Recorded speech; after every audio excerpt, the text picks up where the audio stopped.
இன்றைய வேதவாக்கு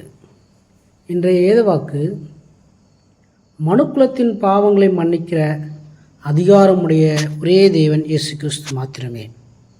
சங்கீதம் 86 5வது வசனம். ஆண்டவரே, நீர் நல்லவரும் மன்னிக்கிறவரும் உம்மை நோக்கி கூப்பிடுகிற யாவர் மேலும் கிருபை மிகுந்தவருமாயிருக்கிறீர். தேவப்பிள்ளையே, நாம் ஒரு பாவம் நிறைந்த உலகத்திலே வாழ்ந்து கொண்டிருக்கிறோம். எங்கு திரும்பினாலும் நம் சிந்தனைகளை கரைப்படுத்துவதான காரியங்களை தான் பார்க்கிறோம். ஆனால் நம்முடைய அருமை இரட்சகர் இயேசு பாவம் அறியாதவர், பாவத்தை வெறுக்கிறவர், பாவியையோ நேசிக்கிறவர்.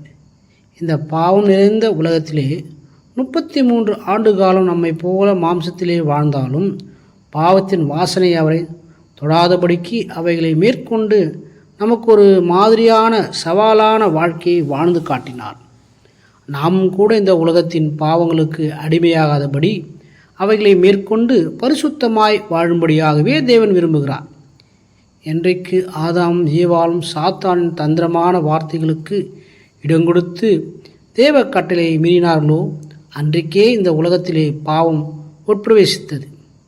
இந்த உலகத்திலே மனிதன் செய்கிறதான பாவங்களுக்கு அவைகளுக்கெல்லாம் ஒரு நியாய தீர்ப்பு என்று ஒன்று இருக்கிறது. பாவத்திற்கான தண்டனை மரணம் என்று ரோமர் 6 வசனத்திலே பார்க்கிறோம். பாவம் செய்கிற ஆத்மா சாகும்.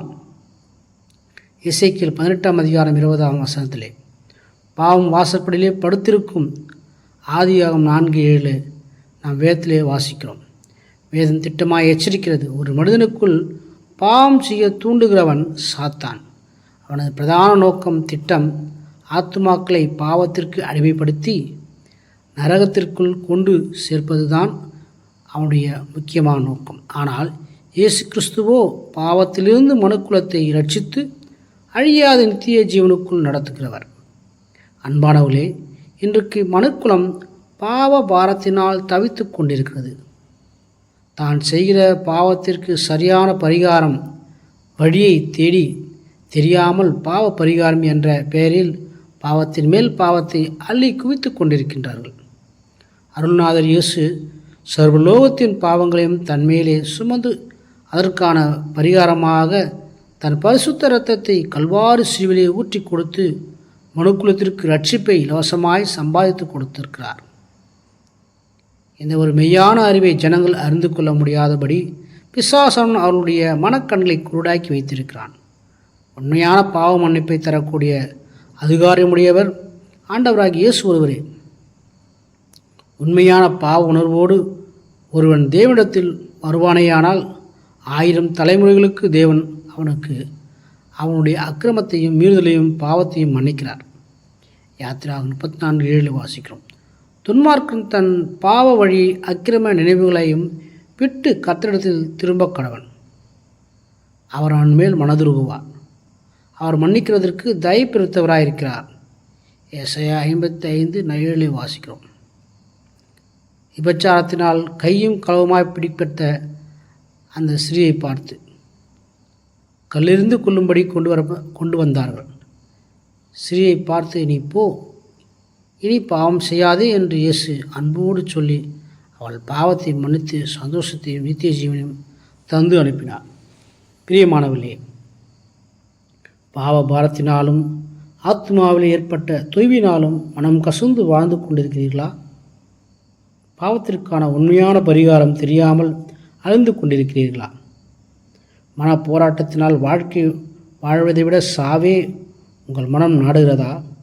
வேதனையின் உச்சக்கட்டத்திலிருந்து மீள முடியாமல் போராடி கொண்டிருக்கிறீர்களா? ஜீவனற்றவர்களாக வாழ்க்கையில் தடுமாறுகிறீர்களா?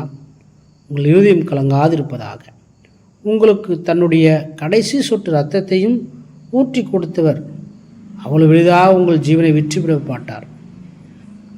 அவர் விற்று போடவும் மாட்டார், அனுமதிக்கவே மாட்டார். நிச்சயமாக உங்கள் ஜீவன் ஆத்ம பரிபூர்ணமடையும். எந்த மனிதனும் ஜீவனை கொண்டு போட முடியாது. அவன் தன்னுடைய ஜீவனை கொண்டு போட முடியுமே தவிர அதை பரிபூர்ணப்படுத்த முடியாது, ஒரு நாளும் முடியாது. ஆனால் தம்முடைய சாயலாக சிருஷ்டிக்கப்பட்ட உங்கள் ஜீவன் தேவனுடைய கரத்தில் இருக்கிறது.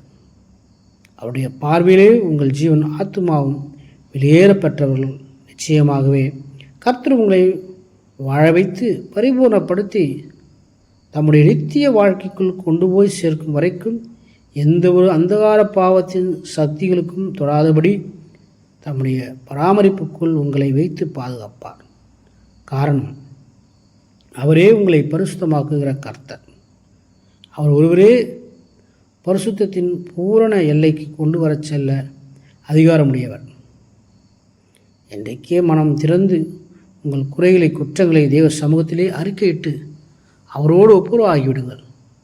அவர் மனதார உங்களை மன்னித்து மிகவும் ஆவலோடு காத்து கொண்டிருக்கிறார். அவர் உங்களுடைய பாவங்களை மன்னித்து உங்களை மீட்க அவர் காத்து கொண்டிருக்கிறார். தேவ வசனம் சொல்கிறது, எப்போதும் உங்கள் இருதயத்தில் இருக்கட்டும். தேவக்கிருபையை சார்ந்து கொள்ளுங்கள். நிச்சயம் ஒரு வெற்றியுள்ள பரிசுத்த வாழ்க்கை தேவன் உங்களுக்கு தருவார்.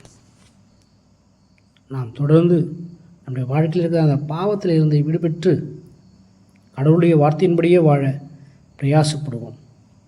நம்முடைய பாவங்களை மன்னிக்க ஒருவருக்கே அதிகாரம் உண்டு. அவரை பிடித்துக் கொள்வோம். கர்த்தர் நம்மை தொடர்ந்து வழி நடத்துவாராக. ஆமென். God bless you.